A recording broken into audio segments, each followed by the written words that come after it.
أعوذ بالله السميع العليم من الشيطان الرجيم. بسم الله الرحمن الرحيم. All praise and adoration belongs to Allah. Beseech Allah to shower His blessing and His mercy on His Prophet Muhammad Sallam, his household, his companion, his relatives, and the unite of all Muslims, the follow the path till the reckoning. Inshallah, today we shall be looking at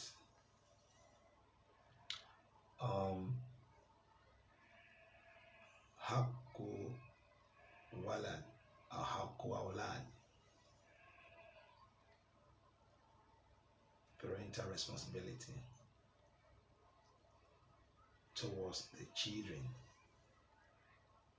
parental responsibility towards their wards.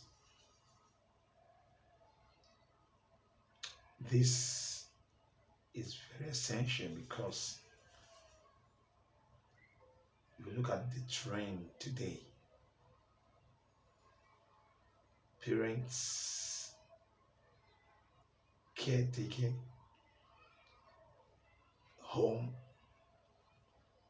is not in order again. Everything is jeopardized. Parents are not given the due responsibility. Parents are not playing the parental obligation towards the children anymore. That is why the society is under a very big threat, a very big tension. The grown up, the children have become miscreants, have become instrumental to a lot of evil's perpetration because parents have failed, home has failed, school have failed, madrasa has failed, mosque has failed. We are all parents in our world. Our home, the biological parent is a parent. In school, teacher happens to be the parent. In madrasa, Ustath happens to be the parent. In the mosque, imam has to be the parent. Everywhere you occupy as an individual that you deal with children, you are also parent. It's either your biological parent or foster parent.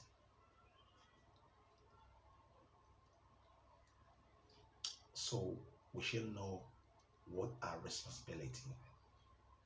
As Allah SWT has said to us, it's a tahrim. He said, Ya ayyuhalladhina amanu ku anfusakum wa ahlikum nar. This particular ayah has exemplified and explain, expatiate our parental responsibility. He said, "Oh, you who believe, ku anfusakum, safeguard yourself, wa ahlikum, and your wards, your children, your subjugates, minna, from the flaming fire. Alayha malaika gulaban shidan." This fire we're referring to, there are angels that are huge and hefty. They never disobey Allah. They keep to the commandment as required. So as an individual parent, there's a commandment from Allah subhanahu wa ta'ala is amru. Allah is commanding. And when Allah used the phrase, Ya ayyuhalladhina amanu, all you believes, the scholar said we should be expecting three things. Number one is amrun, commandment from Allah subhanahu wa ta'ala, or nahyu, or to prohibition from Allah subhanahu wa ta'ala. And third one is glad tidings. So it commands you to do anything and you do it well, you have the reward. If you don't do it, you have the punishment. So there's a commandment, it's an order from Allah subhanahu wa ta'ala to safeguard our home. It is only Islam that single-handedly shed light on parental responsibility before birth, during birth, and after birth. Every other ideologies, we always talk about parental responsibility during birth and after birth, but Islam has three phases. Before birth, we have responsibilities, and the first one is to be intentional. Be an intentional parent.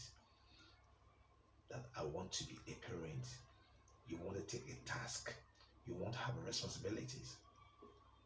Number two is selection of the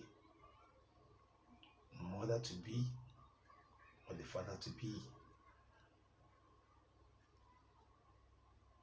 Selection of the righteous mother and the righteous father.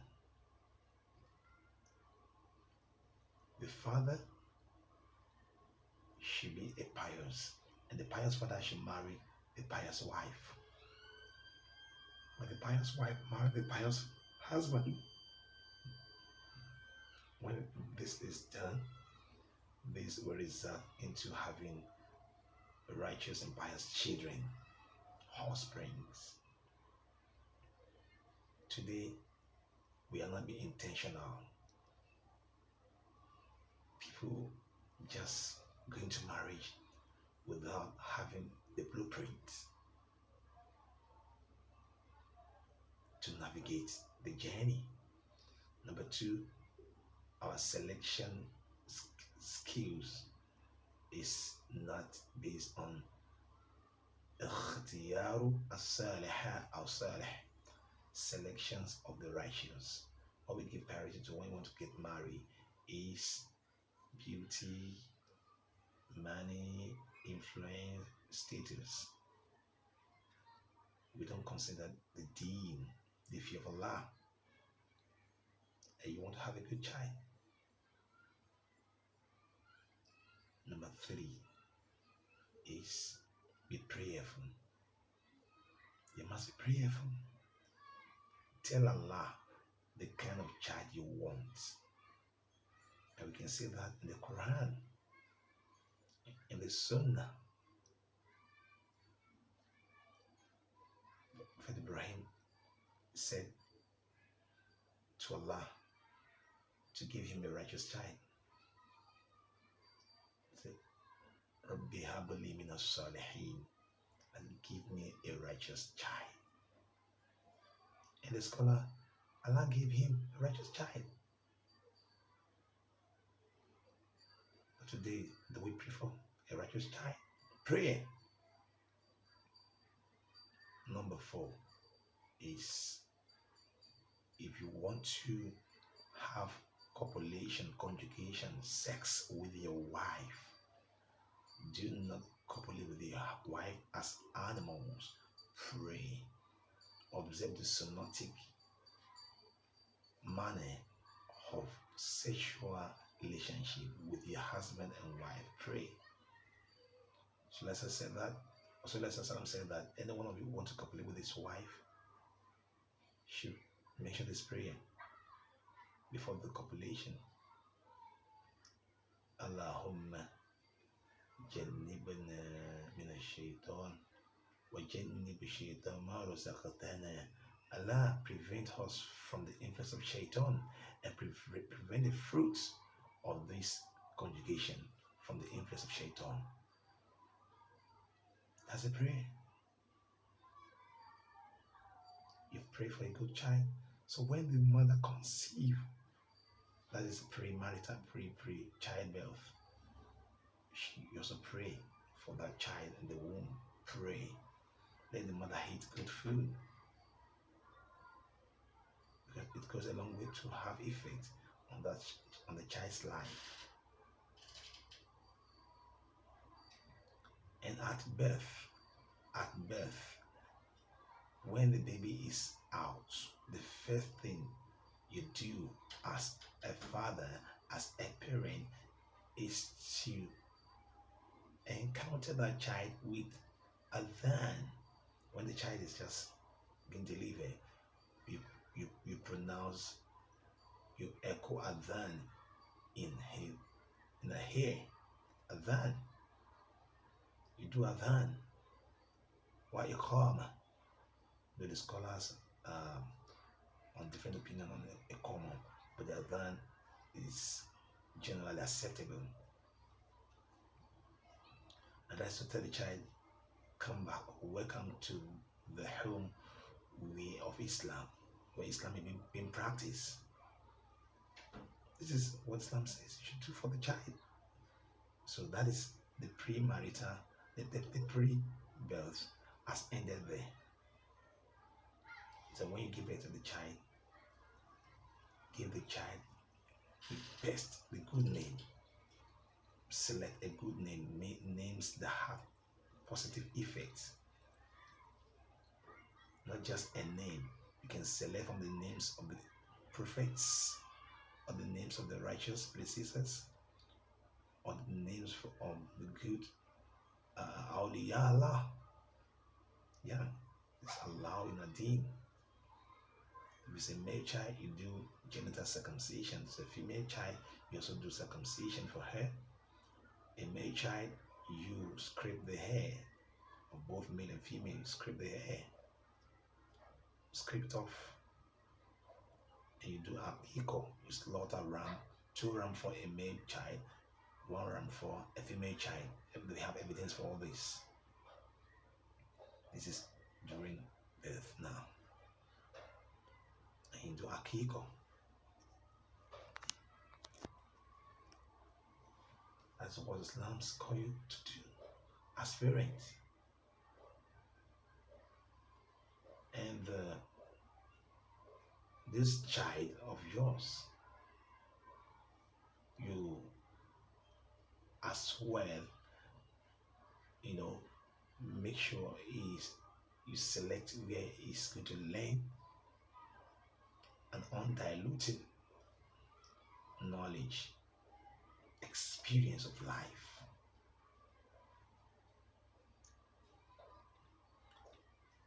Now, after birth, when the child is growing now, what are also responsibilities as a father, as a mother? We both have mutual roles and responsibilities towards this child in question. And the scholars have tried to summarize these responsibilities. We have responsibilities that has to do with the deen, that has to do with the child growth, that has to do with the child future.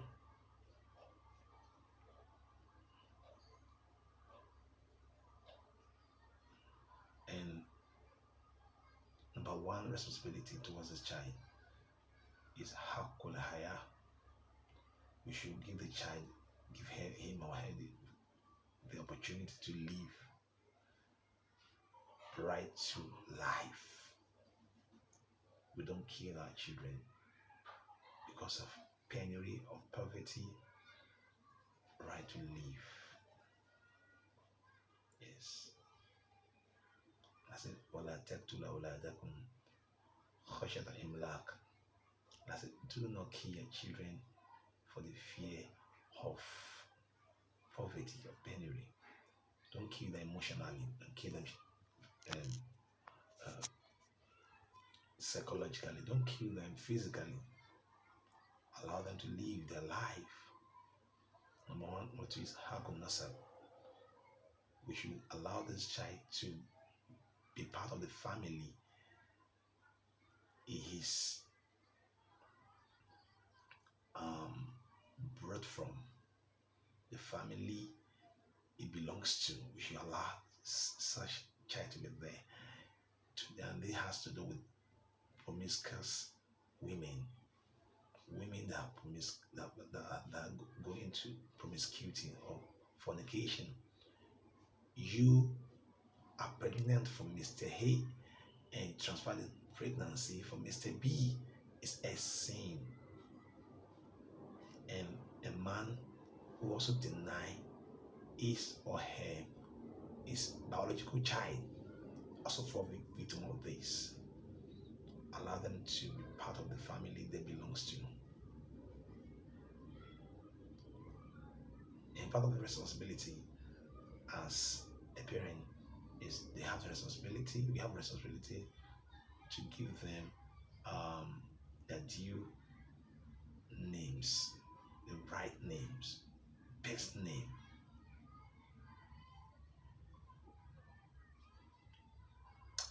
And then another one is a terbiya al awlad, what we call training or education. I said terbiya, it means training. It have to be trained. So if the child or the children are not trained, they will live a life of animal, life of beast. They should be trained and tamed. And part of this training we give our children, number one, is at-tarbiyatu al-imaniyya. We give them the spiritual training that has to develop their akida,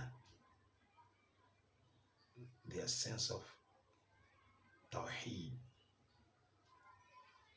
their sense of faith in Allah subhanahu wa ta'ala. We give them the best we could do for them is to give them this at-tarbiyatu al-imaniyya or ruhiyya. How do we do this? We should make them to know who is the maker, who is the creator, who is the provider, who is their God. It's very, very important. And how do you achieve this? By inculcating in them, by instilling in them the faith through educating them, telling them the right thing. For example, we can see that from Surah Luqman, when Prophet Luqman was telling his child, Luqman ibni, ya abna ma la tushrik billah, inna shirk la dhulmun azim. Say, my child, do not associate partner with Allah, for such acts is idolation. Such idolation is an act of being ingrate. As a father, as a mother, we have to teach our children this faith, belief. We can also see Prophet Zechariah, when he was about to die, he told his children, Mother Tablu Ba'adi. He said, who will you worship after my demise? The children said, we worship your Lord, the Lord of your grandfather, your progeny. That was the response. We have to teach our children belief. And this belief should, by extension, to worshiping Allah subhanahu wa ta'ala, 5 daily salawah, by extension to reading Quran, by extension to doing goodness, The faith will assist them in all these other areas. التربية الإيمانية. They should be, when anything happens, التربية التوحيد الألوهية, who is your God, التوحيد الربوبية, who is your creator, your Lord, your provider, التوحيد الصفة, the natures and characteristics of Allah subhanahu wa ta'ala, you should know. Who takes life, who gives lives, who enriches, who promotes you, who can bring you down, and other articles of faith attached to the Iman billah, wal yawm al-akhir, wal malaika, wa kutubihi, wa rusulihi, wal qadar khair wa sharihi. We have to let our children know all this. After that, we also have al-tarbiyat al-khuluqiyya. We teach them character, good mannerism, manner. Rasulullah said that إِنَّمَا بُعِثْتُ لِأُتَمِّمَ مَكَارِمَ الْأَخْلَاقِ. I said, Allah raised me to perfect good character. We have to teach our children not to be a liar. So we live by example. We live as a role model. You as a parent, don't lie. You don't want your children to lie. You as a parent, keep to promises. If you want your children to keep promises. You as a parent, do not beat your wife. Do not backbite. Do not commit love, flaws and evils, and thinking that your children are not aware. So, al-khuluq, good manner, because Allah subhanahu wa ta'ala described the Prophet Sallam as the best in character. The best in character. So we should be the best in character. And this character, is so essential that if one is lacking it, one is lacking virtually everything. Because what we convey or reveal the iman you have is your character. So I said that in the amanu wa amilu salihat. How do we measure your iman, your relation with your creator, and with other human being is based on your good character. So our children should be taught and given this heart. Number 3 is at-tarbiyatu al-ijtimai, what we call a communal or social manner of sociology, associating society. It's very essential. How do we cope in any environment for ourselves? How do we respect the elderly? How do we respect things that call for respect? For example, the place of worship, for example, opposite sex, for example, the position of power. You have people responsibility as a leader in society. You don't embezzle money. You are given responsibility as a leader. You don't oppress people. We have to teach our children all this. It's very key, very germane. Inshallah, we're going to pause here. We still have more of them to be discussed. In the second episode, we shall discuss further what are the responsibilities of parents over their children.